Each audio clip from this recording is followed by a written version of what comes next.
Hello viewers, today we have a famous storyteller, Mrs.Geetha Ramanujam with us. She is going to talk about stories, an integral part of Indian tradition. So let's start the video. Hello, Namaste. I'm Geetha Ramanujam, the founder director of Kathalaya's International Academy of Storytelling. Storytelling. Once upon a time, there was a crow. And this crow was a very cautious crow. Now, this was the trait that was given by Vishnu Sharma when he was telling stories to children to make them learn the values of life and lessons. Imagine, it all started with stories. So there was this crow, and he was very cautious, and he had a friend. Every evening, yes, it's a deer. The deer used to meet the crow who used to sit up on the tree, and both of them used to converse. Isn't that wonderful? Because they were not a threat to each other. And so one day what happened? When the deer would return in the evening, as he was returning, he heard a sound.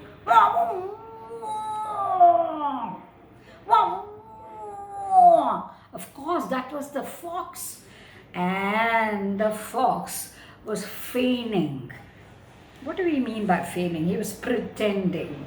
He was pretending to be sad. So naturally, the deer went up to the fox. And the fox said, "Nobody is my friend."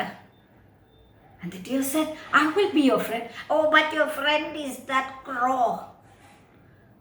"Yeah, but you can also be my friend." "No, I just want a friend to myself."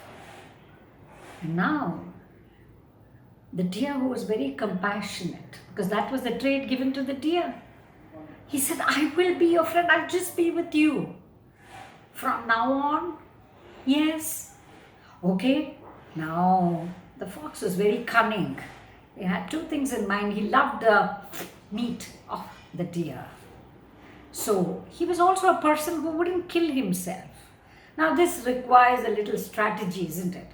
So, they started moving. And as they were moving, the deer was going on the left, and the fox was walking right beside him. And there, what did the fox do? He knew there was a trap laid by the hunter. So he led the deer, who, as he was chatting and consoling the fox, suddenly found himself entangled inside that net. And the fox, he was very happy now, and he went and hid behind the rock, a stone, because he was waiting for the hunter to come and kill this deer. Now, the hunter had a policy. They will not touch dead animals. They will only eat them whom they hunt.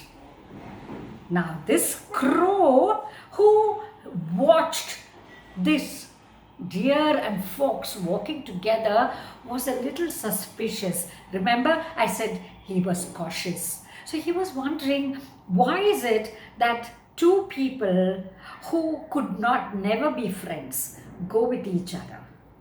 And he watched and he saw the deer jumping. So what did he do? He immediately went to the rescue. And and then he saw the deer anxious, and he told the deer, now, don't be anxious. You have to trust me." The deer said, "Of course I will." So what did the crow do? He said, "When I crow twice is when you'll open your eyes. So when I peck you, you pretend and freeze, and that's when the hunter will be coming.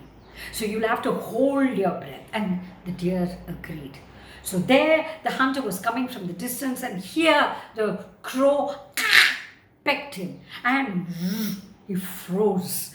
And there from the distance, the hunter came, and the hunter looked at this dead animal and he said, cha, cha, cha, cha, cha, cha. What is this, a dead deer in my net? And he opened up the net. And that's when the crow twice, and the deer jumped out and began to run as the crow was following, saying, run faster, run faster.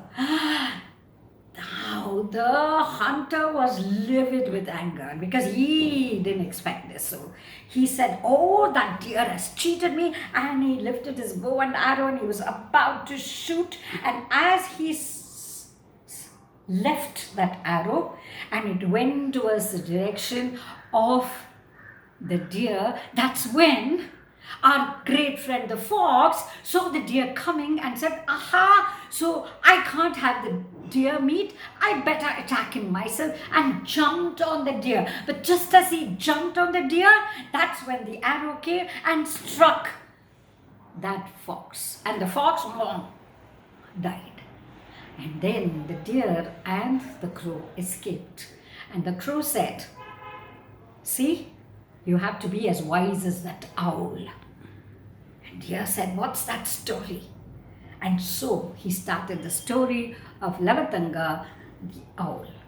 Now, why did I tell you this story? Don't you think the story has compassion, it has care, it has friendship, it has trust, and above all, it's the wisdom, isn't it? So what we are lacking today in our education system is the wisdom.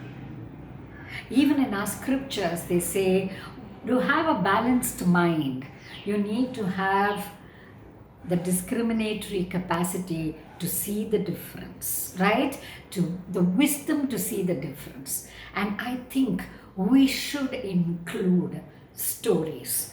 And stories can be of great value to children, to teachers, to adults, to anyone.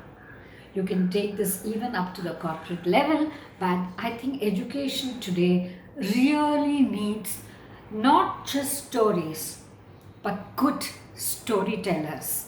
And the teachers need to be definitely equipped to be able to communicate and tell stories without being advisory and moralistic, but to subtly imbibe the values into the stories itself so that they leave the perfume of the values in the children's mind.